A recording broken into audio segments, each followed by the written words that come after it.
Welcome to the Integrated Leader Podcast. I'm Lauren Marie, and I'm with my partner in business and in life, Lauren Kutzko. We are the founders of Kutzko Consulting, an organization that enables human collaboration by providing the right data and technology to lead your people. We are introducing a learning program for leaders called The 8 Dimensions of a Healthy Team. As a leader, management and coaching is something you need to be doing every single day. Why not be excellent at it? In this 8-part series, you will be introduced to the basic principles to engage, grow, and align your team for success. It's simple, but rarely is it easy. If you want to reflect on the current status of your team as you listen along, we have a free assessment at teamhealthscore.com that will give you a baseline of where your team stands today. You can also learn all about our other products and services like hiring assessments, individual coaching, group coaching, and certifications. Thankfully, there is a growing awareness in many organizations about the benefits of emotional intelligence and the importance of self-reflection. More and more executives are discovering the impact that these have on the multiple bottom lines they are accountable to scale. Business is personal, so let's be good at it. Today, we are talking about the fourth of the 8 dimensions of a healthy team, team compatibility. Our goal is to define what we mean when we say team compatibility and have a conversation about how and why it impacts the health of a team. Listen along as we explore this topic from our experience. I like that you included compatibility in the dimensions because for me, it feels very fun to be compatible with someone. Yeah, it is fun. And that it's okay for you to like your teammates. Yep. And in fact, that's actually really important. Yeah. I mean, what we're trying to capture here, and I assume everybody listening has experienced this, but it's chemistry, right? There are certain people that when you interact with them, you feel more energized. And then there are other people that when you interact with them, you feel more drained. And we know how to identify that and predict that that's going to happen ahead of time.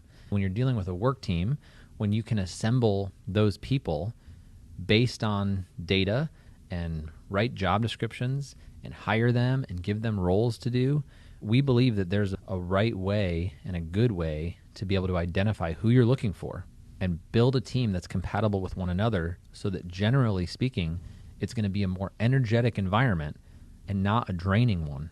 Our current definition of team compatibility is your team's enjoyment of working together and history of effective conflict resolution. How did you come up with that? And I wanted to be able to measure each of these and wanted people to self-reflect and self-report on how energizing does it feel when the team is together. Is that a draining experience for you as the manager? Is it a draining experience for the people on the team? Or is it an energizing one that feels synergistic and it feels like you're building something better than you could do by yourself? It's a pretty subjective feeling, but we think it's important. We think that that instinct and that gut that you have about how it feels to be together with the people on your team is valid. We also think that conflict is an important part of it because there's always conflict. It's inevitable, and you need to be skilled at moving through it like a tunnel, not getting stuck in it or trying to avoid it. It's normal. Humans have conflict. So we can assemble a team that's highly compatible. It's still going to have conflict. A less compatible team is going to have more conflict, and they're probably not going to have much energy when they're together. We're going to show you how to make adjustments to the team to alleviate that stress. What is the leader's role in compatibility? As a leader, you can set up the environment for compatibility, but you can't actually make people get along. No, that's true. I mean, it is a lot of setup. And I think there is facilitation steps that you can do to incentivize the environment to stay compatible. And honestly, I think a lot of it is you yourself as the leader of the team not breaking the compatibility. So you can do things, and that's what we're talking about in the other 7 dimensions. If you do these 8 things, you will create an environment that's conducive to the compatibility of your team and the enjoyment of people working together. If you start not walking the talk yourself and you're modeling unhealthy behaviors yourself, then it's never going to work. So you can be your own worst enemy in all of this as the leader of the team. How would you know if you're your worst enemy? Like, are there red flags that you can find in yourself? Oh man, it's such a good question. People come to us all the time and they say, what if I'm the problem? Yeah. Which is a great question. right? And in and of itself, that question shows a level of humility and the potential for self-awareness. And that's why we start with a lot of leadership coaching and training programs by doing an emotional intelligence assessment, because we want to measure their level of self-awareness. And it's important that you stay humble as the leader. And being humble is about what guides a lot of these behaviors, that you're willing to do the thing that's harder for you so that the people who are working for you have to do less of what's harder for them. So you're saying compatibility is a setup and we can't make people get along, but you and I have been trained in data and psychometric assessments to help us understand different ingredients that go well together and have some fun, and ones that are like oil and water and naturally have an energy that repels each other. Right. And there's a couple different kinds of conflict that we want to talk about. And one of them is, we're not going to go super deep into, but we just want to mention that you can have conflict with yourself. So there is such a thing as me conflict. The other kinds of conflict are a little bit more related to team compatibility. So there's conflict between me and my role. So I can be trying to do a job that incentivizes behaviors and uses motivation that are opposite of what I am like. It is up to the boss to be able to identify when that's happening and do something, change the job or develop the person. The other kind of conflict is between the people. So you can have conflict between two people. This accentuates when it's the boss and the employee, but any two employees can have conflict with one another. And then the environment, when you aggregate all of the ways that the people are, the way they're motivated and the way they behave, and you take the average score of everybody, that defines the culture. And if one person is very different than the bulk of the culture, that's going to create a lot of conflict between the person and the culture. Yeah. I like to say in my debriefs when I sit with them that no matter how much therapy, self-reflection work, inner peace we channel, we still have conflict and tension in the world. And that's with ourselves, with each other. And it is how we recover and create pathways of communication and grow our empathy. What is our ability to say we're sorry and appreciate where someone else is on the map of personality? Yeah. Because it's obvious when you look at a map of, like, I don't know, say Arizona. Say you look at the map of Arizona, there are so many different climates happening. It is a wrong expectation to expect a saguaro cactus to live in Flagstaff. And that it creates a tension for that saguaro cactus, just like the pine trees would struggle down in the valley. When we can understand that people on our team are that different from one another, then it's like, of course you get frustrated with me in a meeting when I try to side rail us into some laughter. Right. That's so irritating. Right. For someone who is quality control, we're here for a reason, stay on task, which is irritating to me. And it's obvious that people are different Right. from one another. And what do you do about it? A lot of times what we talk about is, you said the first thing you've got to do is understand. And that's called empathy, right? When you can understand someone who's different from you, then you have empathy, and you can develop a skill of being empathetic and understanding differences by putting yourself in the shoes of another person. Once you understand it, what do you do? Okay, so now I know that this member of my team is different. I was hoping they were a pine tree, but they're a saguaro cactus. So now what do I do? Well, you need to do the work of appreciating those differences. And you can do this however you need to, but write down the pros and cons of having a saguaro on your team. Right. Saguaro cactus, right? Write down the pros and cons of somebody. It's okay. Just like we were talking about in episode 2, like making the implicit explicit is okay. You're a leader. Your job is people. Having pros and cons lists about the hard parts of them and the easy parts of them is a good practice for you to do. Appreciate the differences. Develop the skill of appreciating the different people on the team. And then the third skill is adapting to them. So once you know how they're different, you can choose to behave the way that they prefer that you behave. And that's called adapting. You can adapt yourself towards them to have a more effective relationship. But I really wanted to get into some detail with you in this episode because one of the things that you do in our consulting work with our clients is we give everybody a one-on-one with you.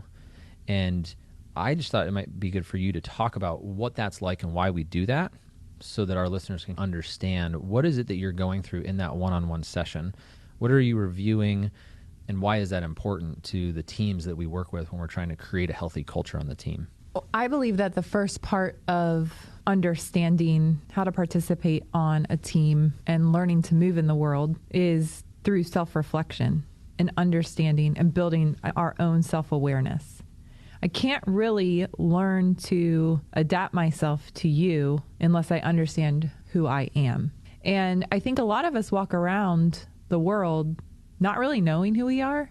And what happens is we weaponize ourselves. We're actually like this intricate tool that can be used to do a very specific job and serve the world, but we don't really know how to use it yet. We don't know ourselves well enough to participate. And so we weaponize it. And we hurt other people with this tool because we're using it for the wrong thing. Or we're weaponizing it against our own selves, right? So without the data coming from the inside out, maybe our primary data source is from the outside in. So we're understanding ourselves by listening to other people's perspectives on us, or listening to what we think the world is telling us that the world needs us to be. And so then we're modifying who we are and stretching and contorting into a position that we don't actually work very naturally in. The big part of the big problem with that is, meanwhile, there's a need in the world that we are perfectly matched for that is not getting met because we're contorting ourselves into this other position. Right. In my one-on-one debriefs with people, we spend 2 hours together. We talk about 2 psychometric assessments. One is talking about how you do what you do. We're measuring human behavior. And the second one is talking about what really drives you into action. What gets you out of your chair? What gets you out of bed in the morning? What do you really want and need to feel accepted, appreciated? And how do those 2 psychometric assessments interact with one another? Right. It's almost 3 categories, right? It's sort of how you behave, why you do what you do in the first place, and then how these 2 things intersect and blend together. Yeah. Sometimes creating conflict, sometimes creating synergy. Yeah, it's really, really a fun time. But the reason that we do that with every individual on the team is because we recognize that teams are made up of individuals. It's a group of individuals, and each individual is that amazing tool that you've described. And we don't want to use tool to necessarily say that you're a human doing. We do believe that you are a human being. So tool isn't meant to say like your only value comes from what you do in the world. But I think because we're doing this primarily in a work context, maybe a symphony is another way to think about this, right? We've got all these different instruments, and each one can kind of have a solo act. But when you put them together, it can sound even more amazing. And putting them together in the right way is really important. Mm-hmm. And as the leader of this, you're like the conductor. But the point of understanding where you are on the disc graph is so that you can come out of yourself and adapt towards the people that you are working with and communicate in their style. So we're not measuring your skill or your ability to do different things. It's how you would naturally go about the world. Would you agree with that, Lauren? Yeah, I think that's a great description. We talk about, and when the assessment measures both. So it measures your default. I like to think about it as your default setting. Yeah, that's good. And then it also measures your adapted style. So when you're answering the survey questions in the assessment, you're answering them about a specific environment that you're in, work, personal, school, and you may be adapting specifically to that environment. And so we get both of those readings from the results. So when we're talking about that team that feels exciting and energizing to you versus the team that feels draining, one of the things that we've noticed is that you really need to pay attention on each of these scales to the extremes. So if you imagine on a scale of 0 to 100, the middle is obviously 50. Anything between 40 and 60 is pretty much flexible for somebody. What we've noticed is a lot of times people will have a score that's far from 50, so close to 0, close to 100. When they've got somebody else on the team who has a score that's far away from their score, the opposite, they will tend to have conflict with one another because they're very different. They'll walk into the room and walk into an interaction or a conversation and notice friction. That does not mean that they shouldn't work together. That doesn't mean that they're incompatible, but it does mean that they both need to put work into adapting towards the other person. And getting the visual of the two different DISC scores can really help them understand, okay, on this scale, whether it's D, I, S, or C, you and I have extreme differences. So this is going to be a challenge for us, and we are committed to working through that challenge and adapting to one another. We have definitely noticed that when you have particularly the leader of the team with very extreme scores on one or more of the DISC scales, that they tend to attract people that are like them on the team. And when they somehow end up with someone who's very different from them, it can be difficult for that team to overcome that incompatibility. So we don't want to necessarily disclude anybody from joining the team because they have extreme differences, but we want to notice that it exists and that it's a potential for a problem of incompatibility. So pay attention to the extremes. When you have two people's DISC styles, driving forces are quite different because they are about the why, the motivation. So sometimes the conflict that comes from driving forces can actually be much deeper, much harder to identify, and harder to get out of. It's very difficult to adapt your driving forces to somebody else. So it's not behavior. Driving force is about what's going on inside of you and your motivation. It's difficult to observe. And some of them, when they're very different from one another, just like DISC, they create a lot of conflict. Sometimes with driving forces, the similarities create a lot of conflict. We notice this a lot with on the power continuum, when you've got more than one person on the team who's commanding, which means they like the power to be focused in themselves as opposed to be distributed collaboratively throughout the team. There can be a lot of conflict that needs to be worked through. So part of what we're talking about with compatibility is that you can see it in the data. So humans are very nuanced, layered beings, and we do have the ability to understand them in a way that can be assembled to achieve the greatest compatibility. When you don't have compatibility, you've got conflict. Then you need to have the skills to guide your team through conflict. It feels like the theme, again, of making the implicit explicit is at work. We are trying to say, you feel this tension between another person. Let's find out why. Right. We have tools to help you understand how to resolve that tension, or at least know it's there, and both of you can have a conversation about it. So it's not a surprise. Oh, here we are again. Right. And we love these tools because we think that they can be almost like a cheat sheet to understand other human beings. And we've seen them work over and over again, whether you're trying to figure out how to work in a compatible way with someone that you're already in a working relationship with, or if you need to identify who to hire onto your team and predict it before it gets bad, and you have to then do something even more difficult to solve it. But we also really think that you need to develop some baseline of skills as a leader that are basically just people skills on how to make slight judgments about people when you don't have their assessment results in front of you. There's some tricks of the trade that you can learn to be able to identify as someone. You can do that through your observation and through asking quick questions of them. So I think the bottom line summary then on style for compatibility is that it is identifiable, you can see it in the data, and that the leader of the team can assemble a compatible team. So then we also want to talk about what happens when you encounter conflict on the team, how to add someone on the team through an effective hiring process, and then how to fire somebody with empathy and compassion when you need to transition somebody off of the team. Yeah, it seems like a lot of times we are asked to come into an organization specifically at the time of hiring someone. Right. Because it's a big responsibility to hire the right person, especially if the team is running well and working, but even more so if it's not working. Do we work with clients specifically to help develop their team culture or identify what their team culture is so that they can hire someone that will more naturally fit? Yeah, so those areas of conflict that we talked about earlier are what we want to then use the assessments in the hiring process to predict it.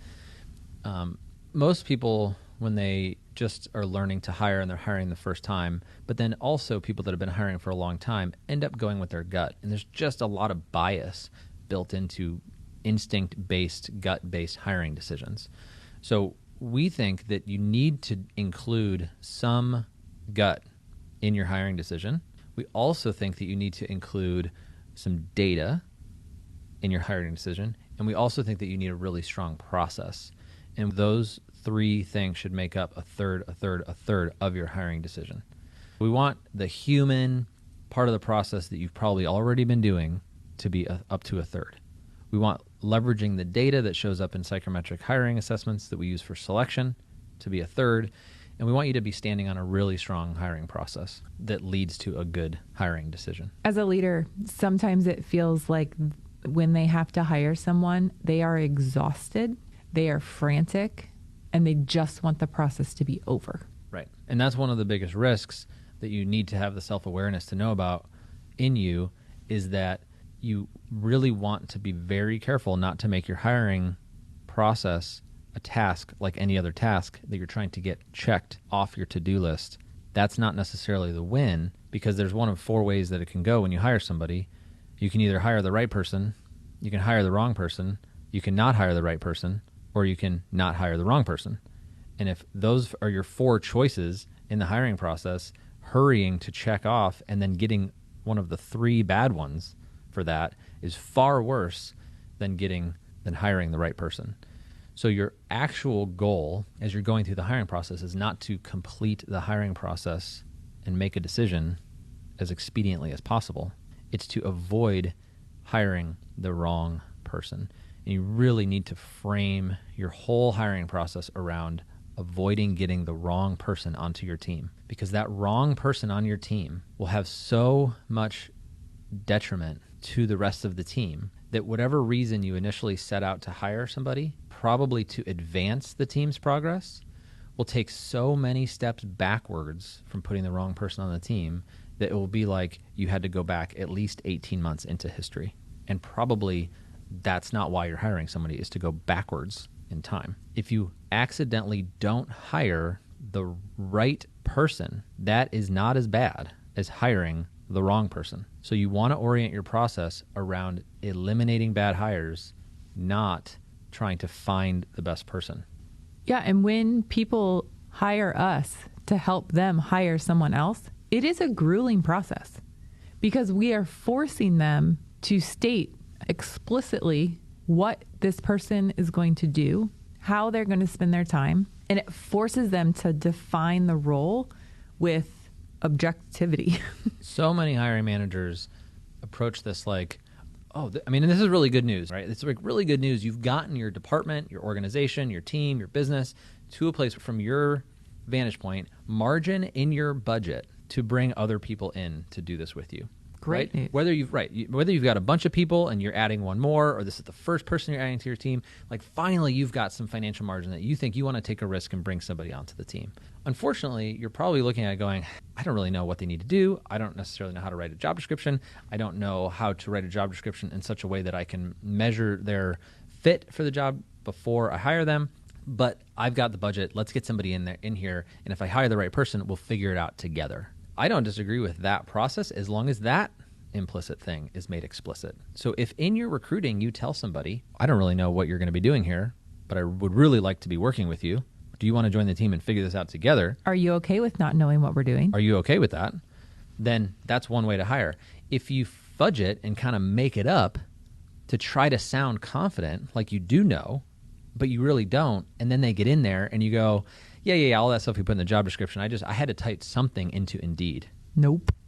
That's not going to work. And you're just setting yourself up for failure.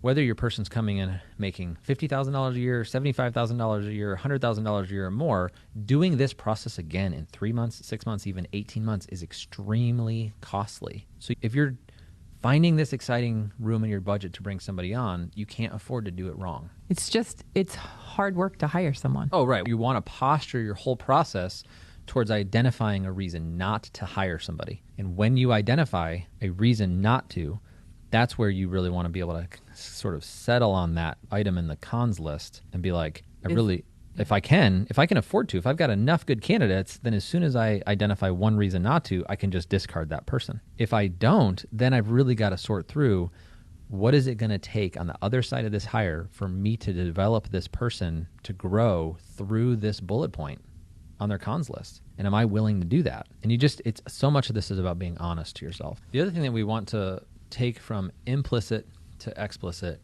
is firing. we really want you to be careful as the leader of a team to not be so afraid of getting fired yourself that you are so afraid to fire everybody else on your team and that they are extremely afraid of getting fired. Being fired is a rite of passage in every career. It needs to happen. If you haven't been fired, I would advise getting fired so that you know what it feels like. If you're living in an environment where it feels like the end of the world to you, if you were to get fired, you're not going to be able to fire the people on your team as effectively as you could and with the empathy and compassion you need to do it well and stay in relationship with them past the firing. So the goal of a good fire, the goal of transitioning somebody off of your team in a good way, is to still be able to have a relationship with them afterwards, to give them a positive recommendation to work in their next role, for them to be glad to send future hiring managers that they're working with to you for that recommendation. And if you feel like you can't do that, that likely means you need to go back and listen to episode 2 about accountability, because you haven't been giving them the positive and the constructive feedback throughout the process with them. Most likely, if you've been doing that all along, you're not going to be in a situation where you need to fire them. But when you are, there is a process to follow to do it well. And we can show you the details of that process. I got really excited when you were talking about that person that finally has money to hire that first hire. That is such a crucial hire that you have to hire us to help you understand what is the best person for that role.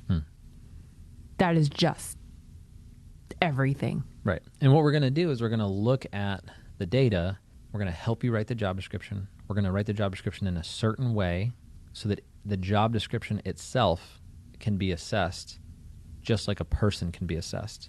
We're going to look at your assessment results as the manager of the team so that we can compare the candidate both against the manager and see where they're likely to have conflict. There are parts of them that you want to complement you and be different, and there's parts of them that you want to be very similar and get synergy from just naturally.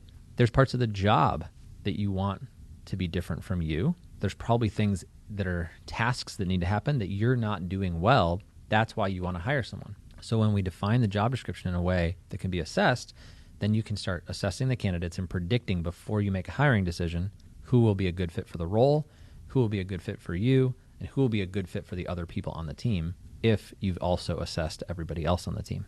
Right. So what does having compatibility on a team do? Like, what's the win on that? Because we can all go to work and hate our jobs and then still do it, right? Yeah, but that would be a pretty sad existence. I mean, I think that is part of what you were describing when you were describing the saguaro cactus in, northern Arizona, or the pine tree down in, the 3,000 to 4,000 feet of elevation where saguaro cactuses can grow. I think that is a sad existence that can't always be avoided, but when it can be avoided, we think it works really well to avoid it. When you can build your team by putting the tools already oriented to do the work that needs to be done, people will thrive. Work can feel like play. You get into the flow state and you lose track of time. Your 40 hours a week doesn't feel like 40 hours. It feels like 40 minutes. You can get to a place, and probably not 100%, but you can get to a place where a majority of everybody on your team's work week feels like that. A lot of people disagree with me about that. Yeah, I mean, even when you say it, I'm skeptical. Right. Why? I hear my dad's voice saying that's why they call it work. It's not fun. It's not supposed to be fun. That's not why we're here. We're here to do a job. And I don't really care if you like it or not. Do the job. And I think that that's a helpful attitude to bring into work with you, because it is true. We are here to do a job. In some moments, it's not going to feel good. And that doesn't mean I'm going to give up. We have character here. Right. So I don't necessarily want to create this mindset either that everything's always going to be fun and feel good all the time. But I do think that there is science behind aligning a task with a person who is set up as, in your metaphor, a tool to do that task. Right. And if you can list out the tasks that need to be done at your workplace and evaluate them about how people are built, and then hire people who are built to do the tasks, those people will feel excited to do those tasks. If, on the other hand, and I see this happen a lot with administrative assistants, I see a lot of people who are in leadership say, I'm not good at details and admin, and I don't like doing those things. And nobody really likes doing those things. But I'm going to find some poor soul. I'm going to pay them less than I make because I can't afford, our organization can't afford to have me doing those tasks because they're lower value tasks. So I'm going to put a lower value person onto those tasks and pay them less to do the tasks that are lower value to me. I think while the economy may define things financially that way, we know that people are no less valuable than one another based on the tasks that they do. You need to get that attitude out of yourself so that you can truly find someone who is good at administration. And they will feel as excited about doing details and administration as you feel about doing whatever it is that you want to free yourself up to do by not having to do the details in the administration. Then if you want to get into a conversation about how valuable those tasks are, and if they should be paid twice your salary, your same salary, or half your salary, that's a totally different conversation. But in your body, you can't be putting people on your team to do lower value tasks because then you're inherently objectifying and dehumanizing them by putting them on those tasks. And as soon as you're dehumanizing your team, you're not doing humble servant leadership. One thing that brought up for me is we've talked about teammate compatibility, but what you brought up was my compatibility with my role. And that is everything to the purpose of your team. Yeah. I mean, having someone that can do the job and want to do the job is everything. Right. Because I assure you, I've had many jobs where I was not the right fit for the role. Absolutely. Well, and there's a lot of brokenness in the systems of work. And that's why I think the statement is difficult to ignore, that if it was fun, it wouldn't be called work. Because there's so much that doesn't work in work. And there's a lot of things that need to be done that we're able to get economic, financial resources to pay people to do because of the broken economy that then requires a human body to do that work. We're able to pay people to do things that don't feel good to them. And we're able to incentivize them to do those things by paying them more. Then they end up making decisions to orient their priorities around finances instead of feeling good at work. So that's not something anybody should be accused of doing. But there's a great story back from the times when, during the Industrial Revolution, to get into a historical diatribe, which I know you don't like, where Ford was the first company that innovated the assembly line. And it took the specialization of building a car, it made it specialization. So it took it from one craftsman would build a whole car. Wow. Can you imagine? Start to finish. They had all the tools and all the know-how. And Henry Ford realized that they could produce way more cars if they had one person, put the tires on, and one person put the windshield on, and one person. They specialized everything. And what happened was these car builders that were craftsmen, and they were taking their time and doing the whole thing, not in an automated assembly line fashion, would come in and they would get a job at Ford, and they'd get paid a wage. And immediately they went into depression because they weren't taking their time. They were doing one thing. They were operating not like a human being, but like a machine. What Ford did when they started to get depressed and then leave their jobs was they decided to pay them more. It drew people from the farms and from the craftsmen and from private, sort of being, an artisan into being essentially a human robot, and their sense of dignity in their work went away, but they were willing to do it because now they had extra money to be able to buy a house. Yeah, maybe their kid could go to needed college. it, or they could go to college, or whatever. We've been doing this for about the last 100 years, where we've been operating in this paradigm where now you need so much more money to live than you used to, and so we're sacrificing work that aligns with who we are for a bigger paycheck. We do it, and we wear ourselves out doing it. And we can only last a certain amount of time. That's why retirement was created. And so when you as a manager can align your people with the work that they are inherently designed to do, they will get joy from doing it. They'll be able to do it longer. They won't burn out. They'll get sick less. There's all kinds of benefits from doing this. As a society, we're probably never going to be able to implement what I'm talking about. But as a manager, you can get, and you need to get, as close as you can to aligning the roles on your team with the elements of the people that you have to do those tasks. Have you ever been in a role that wasn't a good fit for you?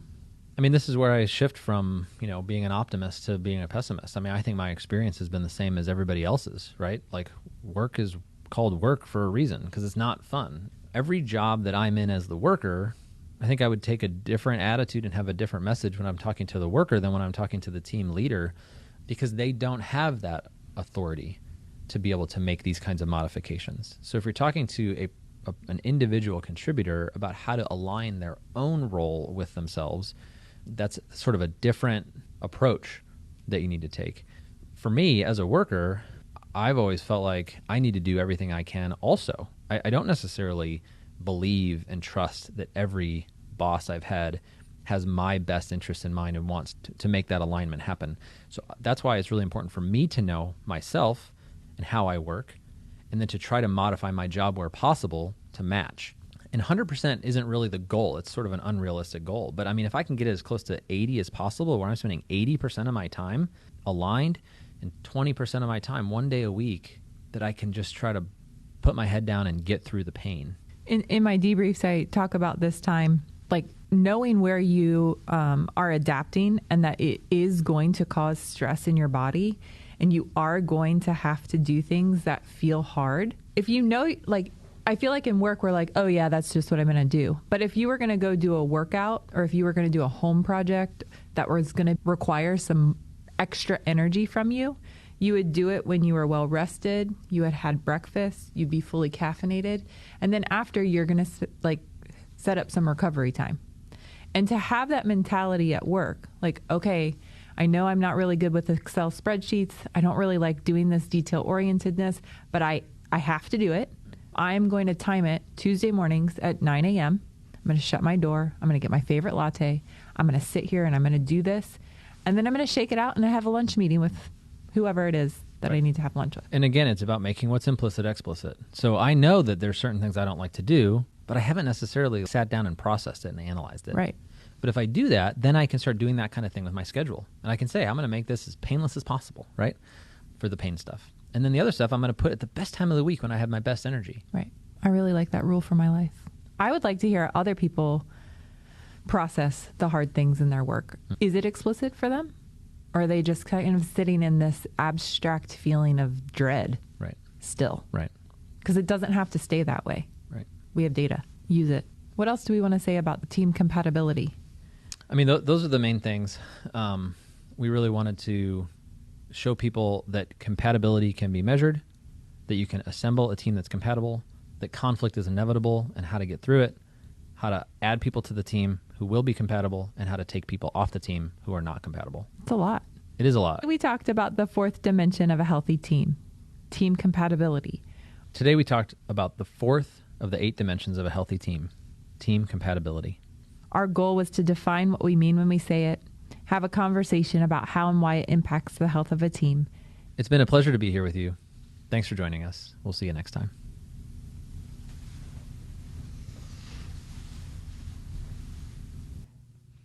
Thank you for joining us today. We are thrilled to have you here. It's important to remember that as with all learning, just having the information does not automatically lead to transformation.